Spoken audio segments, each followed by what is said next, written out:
तो आदाब, नमस्कार, गुड इवनिंग, सत श्री अकाल। एक बार फिर आप तमाम लोगों का स्वागत है क्राइम तक की कहानी की इस एपिसोड में। उम्मीद है पूरी फैमिली अच्छी होगी, अपना ख्याल रख रही होगी। आज वीक का पहला दिन, नए वीक की नई शुरुआत और कहानी के इस सिलसिले की भी नई शुरुआत। इसी जून के महीने में एक महिला गोवा पुलिस के पास जाती है और गोवा पुलिस को एक एप्लीकेशन देती है और फिर कहती है कि उसकी जान को खतरा है। एप्लीकेशन में जो लिखा था उसने वो ये था कि गोवा की जेल में बंद एक सीरियल किलर है जिसके ऊपर 16 लड़कियों के कत्ल का इल्ज़ाम है और वो सीरियल किलर 21 दिनों के लिए जेल से बाहर आ रहा है और उसे जेल से बाहर कोई और नहीं ला रहा है बल्कि खुद पुलिस प्रशासन भेज रही है और किसी ख़ास काम के लिए भी नहीं भेज रही है, बस इसलिए भेज रही है कि उसको जेल में रहते हुए करीब 14 साल हो गए। 14 साल के दौरान उसकी दिमागी हालत और बाकी सब चीज़ें ठीक रहे, सोसाइटी लोगों से घुल मिल सके, इसलिए उसको 21 दिन की छुट्टी दी जाती है और वो बाहर निकले। हालांकि उस सीरियल किलर की जो अपनी बीवी और एक बेटी है उसने उससे अपना रिश्ता तोड़ रखा है और वो अब गोवा में है भी नहीं, वो मुंबई में है। तो सिर्फ छुट्टी इसलिए दी गई ताकि वो जाए, समाज में घुले मिले, थोड़ा उसका दिमाग शांत रहे और फिर वो वापस जेल आ जाए। अब जेल प्रशासन और बाकी एडमिनिस्ट्रेशन ने तो ये छुट्टी दे दी उसको, लेकिन सोचिए उस महिला पे क्या बीतेगी जिस महिला को वो जेल के अंदर रहते हुए लेटर लिख रहा है, फ़ोन कर रहा है और फ़ोन पे धमकी दे रहा है कि जिस दिन मैं बाहर आया तुझे देख लूँगा। ये 21 दिन उसके लिए क़यामत के दिन गुजरेंगे और इसीलिए वो चाहती थी कि इस सीरियल किलर को बाहर न निकाला जाए। लेकिन देश के इतिहास में ये पहला ऐसा मामला है जब एक घोषित सीरियल किलर को, जिसके ऊपर एक दो नहीं 16 लड़कियों के कत्ल के इल्ज़ाम है, जिसको 3 उम्र कैद की सज़ा मिल चुकी है, उस खूंखार सीरियल किलर को खुद हमारी व्यवस्था 21 दिनों की छुट्टी पर जेल के बाहर आज़ाद एक तरह से भेज देती है। क्या कीजिएगा, कानून ही अपने यहाँ ऐसा है, क्योंकि एक सीरियल किलर जो सोसाइटी के लिए ख़तरा है और जिसके जो ख़ास एक महिला है जिसकी वजह से वो पकड़ा गया, वो एक चश्मदीद है जिसको जेल के अंदर से वो फ़ोन करके धमकाता है, अब वो बाहर आएगा तो उस महिला पे क्या बीतेगी इसका अंदाज़ा आप हम सब लगा सकते हैं। और दूसरा, आज से पहले कभी ऐसा हुआ नहीं कि किसी सीरियल किलर को इस तरीके से बाहर छोड़ा गया है 21 दिन के लिए। फरलो के नाम पर इस सीरियल किलर की रिहाई हुई। इस सीरियल किलर ने क्या कुछ किया वो भी आपको डिटेल में बताऊंगा, लेकिन फरलो के नाम पर इसको 21 दिन की रिहाई दी गई। फरलो और पेरोल या फिर ज़मानत, रेगुलर बेल, एंटीसिपेटरी बेल, इन सब के बारे में डिटेल में मैंने आपको बताया है। लेकिन आज चूँकि ये सीरियल किलर फरलो के ऊपर बाहर आया तो फरलो का कानून थोड़ा सा बता देता हूँ। फरलो असल में सिर्फ उसी कैदी को मिलती है जो या तो उम्र कैद की सज़ा काट रहा है या फिर सज़ाए मौत, यानी कि छोटी सज़ा ना हो, अधिकतम सज़ा हो। तो उम्र कैद की सज़ा पाए कैदियों के लिए फरलो एक तरह से रिहाई का एक ज़रिया है। फरलो उन कैदियों को दिया जाता है जो कम से कम जेल के अंदर 3 साल बिता चुके हों और जिनकी कम से कम सज़ा 14 साल हो। फरलो के लिए कोई रीज़न नहीं है, जैसे एक पेरोल पे भी रिहाई मिलती है, लेकिन पेरोल पे ये है कि कोई रीज़न है, आपकी कोई सामाजिक जिम्मेदारी हो, घर में कोई बीमार हो, किसी की मौत हो गई हो तो आपको छोड़ देते हैं कुछ दिनों के लिए। फरलो नहीं है, फरलो एक तरह से आपकी छुट्टियाँ हैं। आप जेल में कैदी हैं, उम्र कैद की सज़ा काट रहे हैं, तो चलो आप थोड़े दिन जाओ, छुट्टी मना कराओ बाहर। तो इसीलिए फरलो अलग अलग स्टेट्स में अलग अलग तरीके हैं, कानून है इसको लेकर। पहली बार जब किसी को फरलो मिलता है तो वो 21 दिनों के लिए मिलता है। हालांकि ये फरलो कई स्टेट्स की बात करें तो बहुत जगह पे हैं, जैसे यूपी में फरलो नहीं है, वहाँ पेरोल है।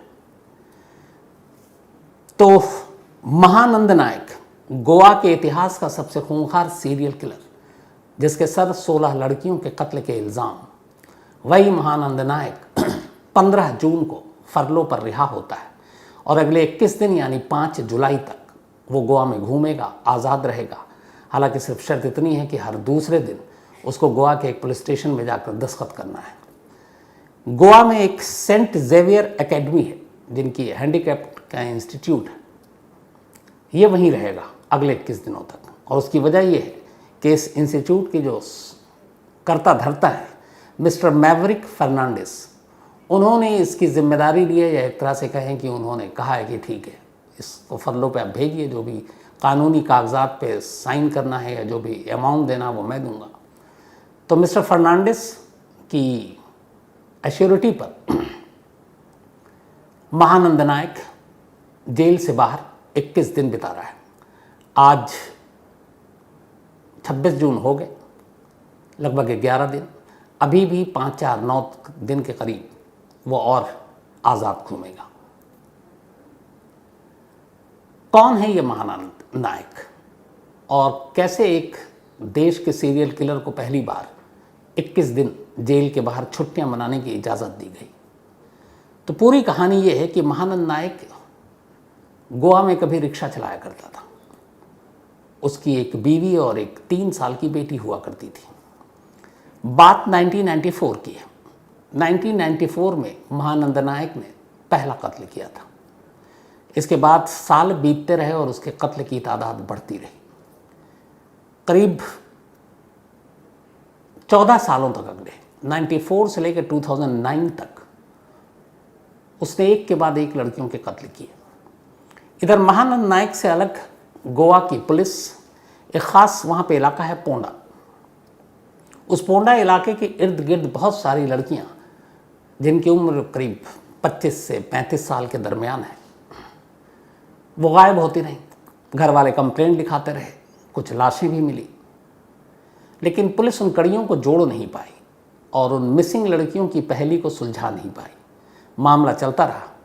इसी दौरान में 95 में वो ये हुआ था कि एक लड़की गायब हुई थी इसी पोंडा इलाके से। उस लड़की के भाई ने पुलिस स्टेशन में जाकर रिपोर्ट लिखाई कि मेरी बहन गायब है, और उस रिपोर्ट में उसने ये भी कहा कि आखिरी बार मेरी बहन जो है वो महानंद नायक के साथ देखी गई थी। पुलिस ने उसको बुलाया, पूछताछ की, लेकिन उसने वहाँ पे साफ झूठ बोला। फिर जो रिक्शा यूनियन, उन्होंने पुलिस पे दबाव बनाया कि आप बेकसूर महानंद को उठा कर ले आए हो, पूछताछ कर रहे हो। पुलिस भी दबाव में आ गई रिक्शा यूनियन के, महानंद नायक को छोड़ दिया। अगर 95 में पुलिस अपनी जांच सही ढंग से करती तो शायद इतने कत्ल नहीं होते। इस रिहाई के बाद महानंद का हौसला और बढ़ा और वह जुर्म करता गया। लड़कियां गायब होती रहीं, कोई सुराग मिलता रही, लाशें मिलती रहीं, लाशों की पहेली सुलझती नहीं, और गोवा पुलिस इसी तरीके से हर केस को अलग अलग मानकर अपना खाना पूर्ति करती रही। 2009 आ गया। 2009 में पुलिस को भी पता नहीं कि अलग अलग, चूँकि हर इलाके में, हर पुलिस स्टेशन में जो लाशें मिलती वही मुकदमा दर्ज होता। अब वो अलग अलग कई इलाके थे, ये जानबूझकर अलग अलग इलाकों में वारदात करता ताकि पुलिस एक दूसरे थाने से उस इंसिडेंट को कनेक्ट न कर पाए। 2009 में ये हुआ कि एक महिला ने पुलिस में एक रिपोर्ट लिखाई। उसने कहा कि मेरे साथ ज़बरदस्ती करने की कोशिश की गई है, मेरा रेप किया गया है। उसने नाम बताया, नाम था महानंद नायक का। पहले पुलिस को लगा कि कोई दुश्मनी होगी आपसे, निजी, ये सारी चीज़ें। फिर भी पुलिस ने इस मामले की तफ्तीश की तो जो कंप्लेनेंट थी महिला, पुलिस तफ्तीश कर रही थी। इसी दौरान ये हुआ कि अगले 1-2 दिनों के अंदर पुलिस के पास एक दूसरी शिकायत आई 2009 में कि एक महिला गायब है। पुलिस ने उसकी रिपोर्ट लिखी। अब उस महिला की जो मिसिंग है उसकी इन्वेस्टिगेशन शुरू की। जब उसकी इन्वेस्टिगेशन शुरू की तो आखिर में उसका मोबाइल लोकेशन, ये सारी चीज़ें, तो जब पुलिस तफ्तीश कर रही थी तो अचानक देखती है पुलिस कि जिस महिला ने रेप की शिकायत लिखाई है और जो महिला गायब है, उस महिला ने इस महिला के मोबाइल पे बातचीत की है। अब एक रेप विक्टिम पुलिस स्टेशन अपनी कंप्लेंट लेकर आई, एक दूसरी महिला जो मिसिंग है, और दोनों एक दूसरे से फ़ोन पर जुड़े हुए हैं। तो इन दोनों का आपस में क्या कनेक्शन? यहाँ पे पुलिस ने जब ये कनेक्शन उनके सामने आया तो उन्होंने कहा इस रेप विक्टिम से दोबारा पूछताछ करनी चाहिए। उन्होंने उसे बुलाया, पूछा। उन्होंने कहा कि ये एक नंबर है, इस पर आपकी बातचीत कैसे हुई, आपने कॉल किया था उस पर? तो उसने कहा नहीं, ये मेरा नंबर नहीं है और मैं इस महिला को नहीं जानती हूँ। फिर वो कहती है कि शायद महानंद जानता हूँ, जिसके खिलाफ मैं कंप्लेंट लिखाने के लिए आई थी, जिसने मेरा रेप किया।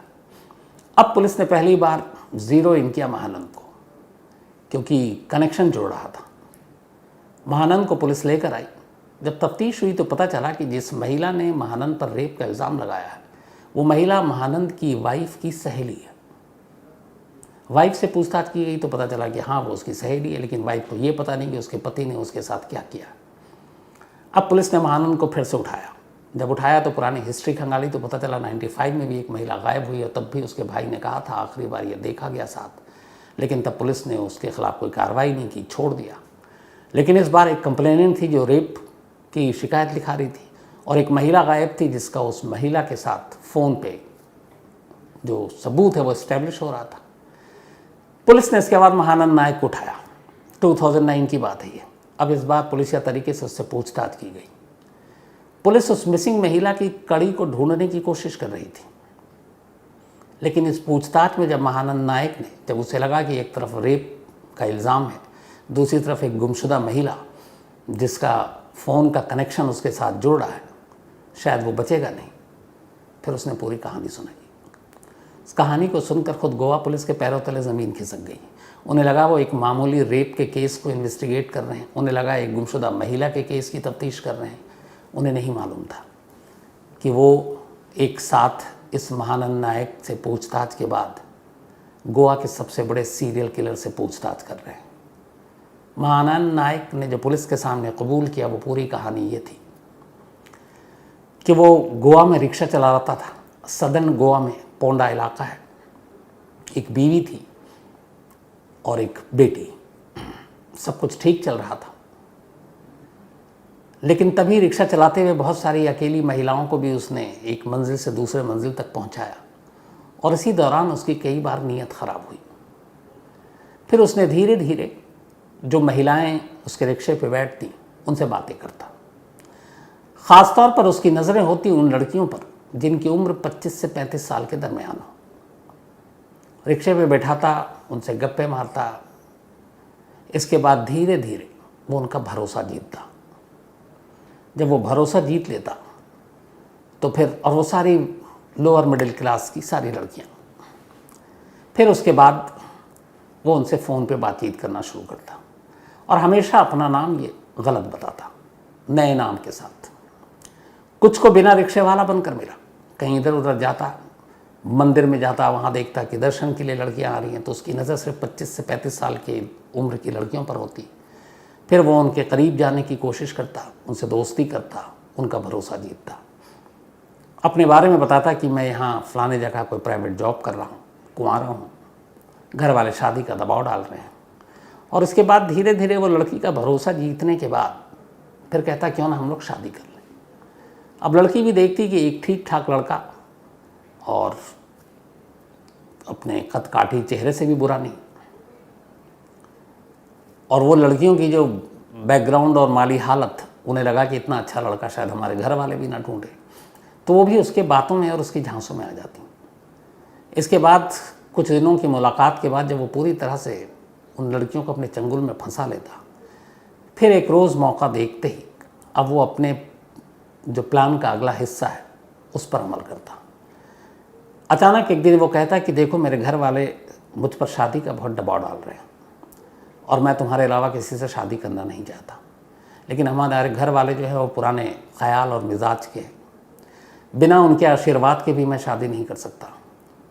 तो एक काम करो, घर वालों से तुमको मिलाना है और घर वाले तुमको देख लें, एक तरह से तुम्हारी मुंह दिखाई हो जाए, उसके बाद वो अपना आशीर्वाद दे दें, फिर हम दोनों शादी करेंगे। लड़की को क्या चाहिए कि चलो कम से कम घर वाले की भी सहमति हो। वो कहती ठीक है, मुझे कोई ऑब्जेक्शन नहीं है। वो बताता कि ठीक है, मैं घर वालों से बात करके जो सही मुहूर्त होगा वो तारीख़ तुमको बताऊंगा। इसके बाद वो मौका देखते ही एक डेट बताता, एक दिन पहले कहता कल घर वालों से तुमको मिलना है।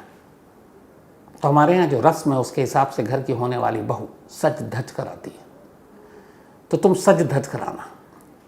अब चाहे वो साड़ी में हो या सूट में हो, पूरा श्रृंगार करके आना एक दुल्हन की तरह, और साथ में जितने भी गहने हैं तुम्हारे पास वो सब पहन कर आना, ताकि जो घर के हमारी रस्में उस हिसाब से ये लगे कि हाँ ये लड़की भी संस्कारी है।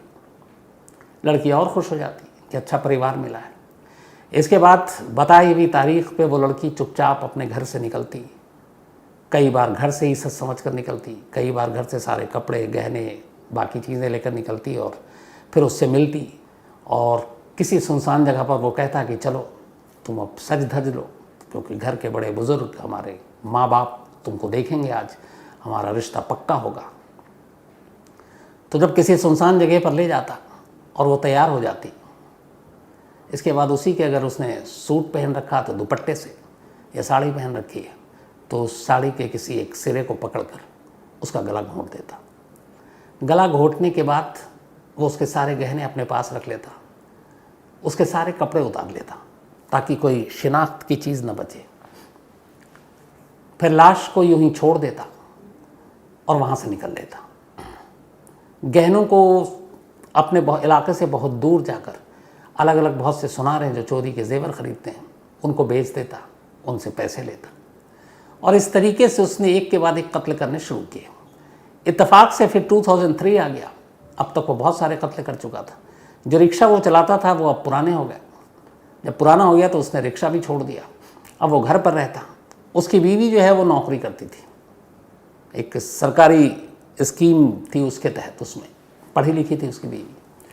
तो वो अपनी बेटी की घर पे परवरिश करता देखता, बीवी नौकरी करती और साइड में बिजनेस ये था कि फिर वो किसी ऐसी लड़की के शिकार में निकलता, उसका भरोसा जीतता, उसके बाद उसे अपने घर वालों से मिलाने के लिए सजा धजा कर, गहने पहना कर एक ख़ास जगह पर मिलने के लिए बुलाता, किसी सुनसान जगह पर ले जाता, कभी किसी जंगल में, कभी किसी सुनसान बीच के किनारे, कभी किसी सुनसान मंदिर के पीछे, और वहाँ ले जाकर उन्हीं के दुपट्टे या फिर उन्हीं की साड़ी के पल्लू से उनका गला घोंटता और उन्हें मार डालता।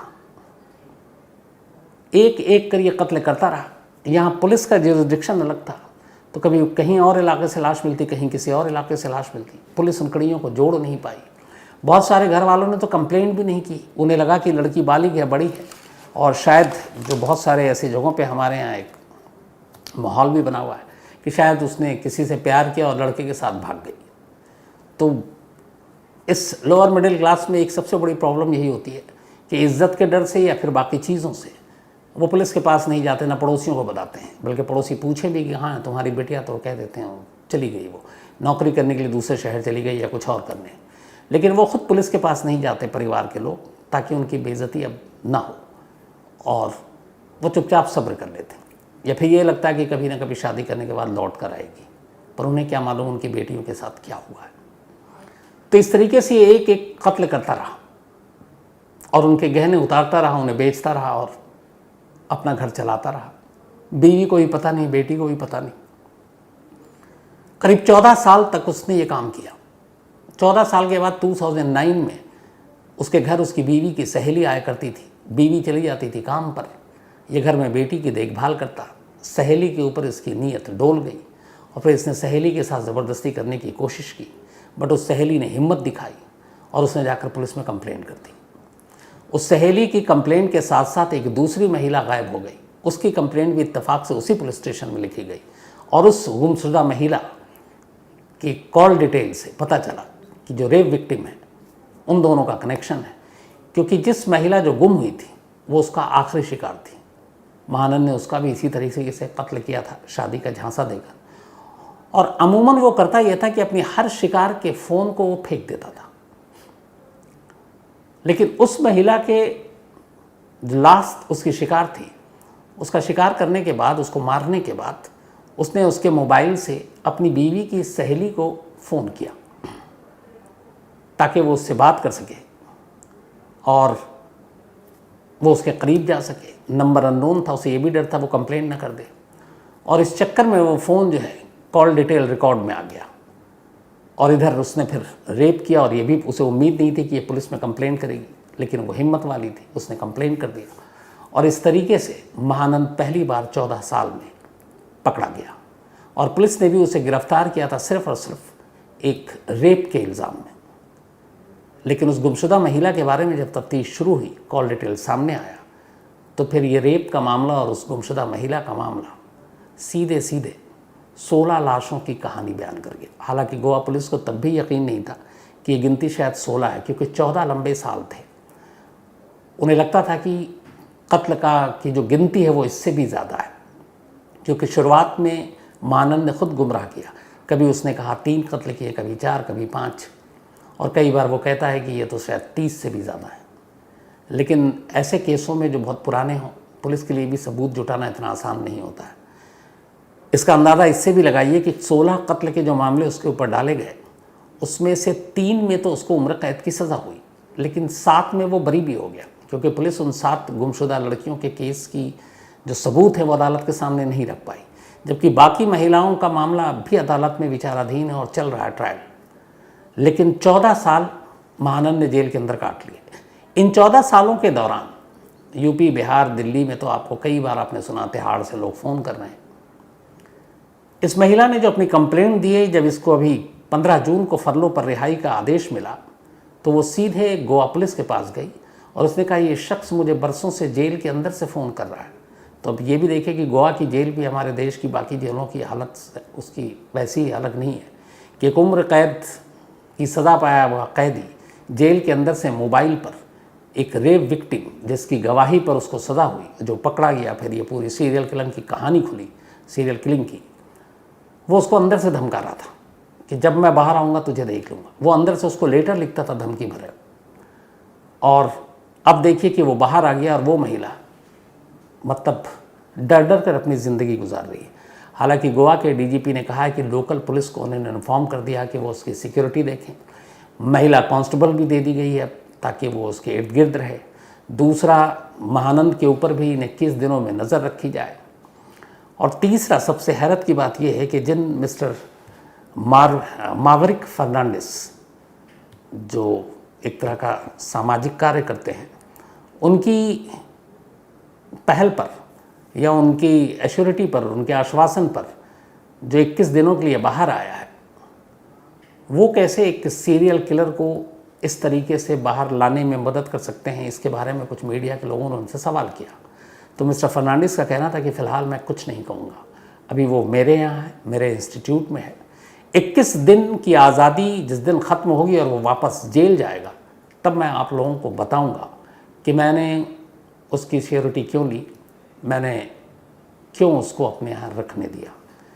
तो वो क्या वजह है, ये भी जानना अपने आप में एक दिलचस्प चीज़ है। लेकिन फ़िलहाल उन्होंने कुछ नहीं कहा। तो महानंद नायक फ़िलहाल आज़ाद है। 14 साल के बाद फरलो पर इसलिए पुलिस ने उसको रिहाई दी है कि जाओ बाहर, छुट्टियां मनाओ, थोड़ा जेल के अंदर जो तुम्हारी दिमागी हालत कुछ एक तरफा हो गई थी, तो बाहर लोगों से घुलो मिलो, सोसाइटी के बीच में रहो और फिर वापस आओ। अब यहाँ आप लोगों से भी यही सवाल है कि एक शख्स जिसने अलग अलग बेकसूर लड़कियों के, जिसके ऊपर कम से कम 16 लड़कियों के कत्ल का इल्ज़ाम है, उसको यूं ही फरलो पर 21 दिन के लिए छोड़ना कितना सही है, क्योंकि वो उसी सोसाइटी का दुश्मन था। और ऐसे लोगों को कहते हैं कि कभी खुले जगह पर नहीं भेजना चाहिए। तो बहुत सारे जिन 3 केस में उसको उम्र कैद की सज़ा हुई, वो लोग या जो बाकी अभी भी है विक्टिम और जो गवाह, उनको भी ख़तरा है। तो क्या ऐसे मामले में, और ये देश का पहला मामला है जब एक घोषित सीरियल किलर जिसको 3 उम्र कैद की सज़ा हुई है, उसको फरलो पर 21 दिन की रिहाई दे दी गई है बिना किसी कारण के। कारण उसका हो सकता था सिर्फ उसकी बीवी और बेटी, लेकिन मुंबई में ढूंढ कर किसी जर्नलिस्ट ने उसकी पत्नी से पूछा कि आपके पति फरलो पर हैं, तो क्या आप मिलेंगी? महानंद की पत्नी का सीधा सा जवाब था कि जिस दिन हमें उसकी सच्चाई पता चली थी 2009 में, हम माँ बेटी के लिए वो उसी दिन मर चुका था। तो ना हमें मिलना है, ना हमें उसके बारे में जानना है कि वो कहाँ है, क्यों बाहर आया। तो जो अपने हैं उन्होंने उससे अपना एक तरह से पूरा रिश्ता तोड़ लिया है। तो फिर बाकी कौन है जिनके लिए फरलो पर महानंद को रिहा किया गया? ये सच में अपने आप में गहरा सवाल है। इस बारे में जब भी कोई अपडेट होगा मैं आपको आगे ज़रूर बताऊंगा। गोवा से कई अपने क्राइम तक फैमिली मेम्बर हैं जिन्होंने इस महानंद नायक की कहानी के लिए कहा था कि आप इसको डिटेल में सुनाएं। तो ये थी गोवा के सबसे खूंखार सीरियल किलर की कहानी, बल्कि उस सीरियल किलर से ज़्यादा उसकी इस अजीब व गरीब और हैरान में डाल देने वाली रिहाई की कहानी 21 दिनों की। तो कहानी ख़त्म करूँ उससे पहले आज मोहित, इनका बर्थडे है, तो हैप्पी बर्थडे मोहित। और ये विभू प्रसाद के बेटे हैं। इसके अलावा हिफ्ज़ा रानी, इनका भी आज जन्मदिन है, तो हैप्पी बर्थडे हिफ्ज़ा। और ये शाकिर मंसूरी की बेटियां हैं, धनंजय के प्रधान, इनका कल बर्थडे था, तो बिलेटेड हैप्पी बर्थडे धनंजय जी। इसके अलावा रोशनी, हैप्पी बर्थडे रोशनी। कुमकुम ने भेजा है। साथ ही doctor Pratish Agarwal, thank you so much doctor साहब। एंड मैंने शायद परसों कई और लोगों ने भेजा, उनमें डॉक्टर साहब भी हैं, सॉरी उसके लिए भी, कई बार गलतियां कर देता हूँ। तो मैथ ठीक भी नहीं है, बचपन से बहुत पिटा भी हूँ। फीट एंड मीटर में जो समंदर की गहराई को लेकर थी, उसमें मैंने कई जगह फीट या फिर मीटर, मीटर को फीट बोल दिया, तो उसके लिए माफ़ी चाहता हूँ। आइंदा पूरा ख्याल रखूँगा। हालांकि जो जितने टीचर ने पढ़ाया उन्हीं की पिटाई से कभी सुधर नहीं पाया। मुझे क्या लगता है कि सुधर पाऊँगा कि नहीं। अजय यादव, इन्होंने एक कहानी की फरमाइश की है। मनीष मेर, थैंक यू सो मच आपका। प्रशांत कुमार, इन्होंने ये पूछा है कि क्या आपको कभी थकान नहीं होती जब आप शूट पे होते हैं, रिपोर्टिंग पे होते हैं, लाइव होते हैं? तो फिर क्या बोलूँ, ऐसे थकान जब होती है तो उस वक्त क्या लगता है? तो ऐसा नहीं है प्रशांत कुमार जी, इंसान हूँ, थकान तो होती है, लेकिन साथ में ये भी पता होता है कि अगर मैं लाइव पे हूँ, अगर लाइव पे नहीं है, रिकॉर्डिंग कर रहे हैं, तो आप आराम से कहीं बैठ जाइए, थोड़ा सुस्ता लीजिए। लेकिन जब आप लाइव पे हों, चाहे आप कितने थके हों, आपको ये पता है कि बहुत सारे लोग आपको सुन रहे हैं और देख रहे हैं, तो उस वक्त फिर थकान को साइड रखिए और जो चीज़ आपको बोलनी है उसमें गलती नहीं होनी चाहिए। तो कई बार ऐसा हुआ है लाइफ में, पूरी रात लाइव पे खड़ा रहा हूँ, पूरा दिन रहा हूँ, तो थक जाता हूँ। लेकिन हाँ, जब कैमरा ऑन होता है और सामने से कहा जाता है कि आप लाइव हैं, तो फिर सारी चीज़ें एक तरफ, सिर्फ वो स्टोरी वही दिमाग में और ज़ुबान पर रहती है। धम्मा दर्शी राव, इन्होंने ये सवाल पूछा है कि क्या एक थाने की पुलिस दूसरे थाने में जाकर किसी को गिरफ्तार कर सकती है? बिल्कुल कर सकती है धम्मादर्शी जी, बल्कि धम्मादर्शी ही, लेकिन उसके लिए आपको दूसरे थाने को इन्फॉर्मेशन देनी पड़ेगी, उनको इन्फॉर्म करना पड़ेगा कि आपके इलाके में हमारा एक मुलजिम है या मुजरिम है और हमें उसे पकड़ना है, कानून ये कहता है। तो उसी तरीके से एक शहर से दूसरे शहर में भी जाने के लिए आपको दूसरे शहर की पुलिस को बतानी पड़ेगी। उसी तरह एक स्टेट से दूसरे स्टेट से किसी को पकड़ने के लिए भी उस स्टेट के पुलिस को आपको इन्फॉर्मेशन देना पड़ेगा। तो ये सारी चीज़ें कानून में है, लेकिन होता ये है कि आमतौर पर पुलिस ज़्यादातर मैक्सिमम, अगर एक ही शहर के 2 थानों की बात है, वो चुपचाप से जाते हैं और उठा कर ले आते हैं, किसी को पता भी नहीं चलता, और बाद में दिखा देते हैं कि हमने कहाँ से अरेस्ट किया। वो कभी अगर उन्होंने चुपचाप से उठाया तो ये नहीं दिखाएंगे कि हमने दूसरे के थाने के एरिया से उठाया, वो अपना ही कोई एरिया दिखा देंगे, और ये चलता है, बहुत नॉर्मल चीज़ है, जो कि गलत है। अयान ज़िया, इन्होंने कहानी की फरमाइश की है। देवेश कुमार, इन्होंने भी एक कहानी की फरमाइश की है। महेंद्र कुमार चौहान जी, इन्होंने भी एक कहानी की फरमाइश की है। रूपाली शर्मा, इन्होंने भी एक कहानी की फरमाइश की है। Neel Kamal, thank you so much. And Hussain Mehdi साहब, मैं ये ऊंचाहार से हैं, थैंक यू सो मच। इसके अलावा पायस जोशी, इन्होंने भी एक कहानी की फरमाइश की है। साथ ही रूपा अधिकारी, थैंक यू सो मच रूपा जी, और आप पूछ सकती हैं। साथ ही मंजेश चौरसिया, इन्होंने कहा आप अखबार पढ़ते हैं। मेरी नज़र में वो जर्नलिस्ट नहीं है जो सुबह उठते ही अखबार ना पढ़े, चाहे वो खुद न्यूज़पेपर में काम ना कर, चाहे कर चुका हो। जैसे मैं पहले न्यूज़पेपर में भी काम कर चुका हूँ, जनसत्ता में, अब आज तक में हूँ। तो जब जनसत्ता में था तब भी मैं न्यूज़पेपर पढ़ता था, और आज भी। शुरुआत में हाँ, जब मैं कॉलेज में था तब भी पढ़ने का शौक़ था अखबार, तब एक अखबार पढ़ता था। अब मैं एवरेज एक दिन में कम से कम 6 न्यूज़पेपर पढ़ता हूँ, और जब तक सुबह न्यूज़पेपर ना पढ़ लूँ लगता नहीं है कि हमारा दिन शुरू हुआ है। उसकी वजह ये है कि अगर आप एक जर्नलिस्ट हैं तो आपको न्यूज़पेपर से पूरे देश और दुनिया की तमाम खबरें मिलती हैं, और अगर आप क्राइम रिपोर्टर हैं तो फिर आपको ये पता होना चाहिए कि आप आज देश में या दुनिया में ऐसी कौन सी बड़ी बड़ी क्राइम की खबरें हुई है। आपको पता भी है तो भी ये देखना चाहिए कि आपके मतलब राइवल न्यूज़पेपर हों या राइवल चैनल हों, या फिर जो स्टोरी है उसके हिसाब से उन्होंने क्या किया, किस एंगल पे वो स्टोरी दिखाई। कई बार ज़रूरी नहीं कि आप हर बार सही हो, या कुछ बहुत बार आप मिस करते हैं, तो फिर उन अखबारों को पढ़ के पता चलता है कि यार ये एंगल हमने मिस कर दिया। या कई बार अखबारों को पढ़कर ये भी आइडिया मिलता है कि इसने भी वो पूरी तरह से एंगल को बस छू कर निकल गया, ये एंगल है, इस पर हमें स्टोरी करनी चाहिए। मैं अक्सर यही कहता हूँ कि कई बार जो अखबार पढ़ने से ना ये होता है कि आप 50% जर्नलिस्ट बन जाते हैं, आपको देश दुनिया की सारी खबरें मिल जाती हैं। तो कई बार बोरिंग भी लगता है, तो उसका बड़ा आसान तरीका है, आपके जो इंटरेस्ट के टॉपिक है, सपोज़ आपको स्पोर्ट्स में दिलचस्पी है, तो आप सीधे न्यूज़पेपर उठाइए और स्पोर्ट्स के पन्ने से शुरू हो जाइए। अगर आपको एंटरटेनमेंट की में इंटरेस्ट है तो आप सीधे जो फिल्मों वाले या बाकी चीज़ें हैं एंटरटेनमेंट की दुनिया की, आप वहाँ से पढ़ना शुरू कीजिए। आपको पॉलिटिकल की है तो आप वहाँ पे देखना शुरू कीजिए। तो जब आप अपने पसंदीदा सब्जेक्ट की चीज़ें पढ़ेंगे तो आप अखबार हाथ में आपके होगा, आप पढ़ते जाएंगे। फिर धीरे धीरे होगा कि अच्छा चलो और बाकी चीज़ों का पता करने, तो लत ऐसे ही लगती, आदत ऐसे ही लगती पढ़ने की। तो अखबार पढ़ना चाहिए, इससे आप हर वक्त अलर्ट भी रहते हैं और आसपास आपके क्या हो रहा है देश दुनिया में ये भी आपको जानकारी मिलती है। तो आज कहानी में इतना ही। अब आपसे मुलाकात होगी कल रात 9 बजे किसी नई कहानी के साथ। तब तक अपना ख्याल रखिएगा। Thank you very much.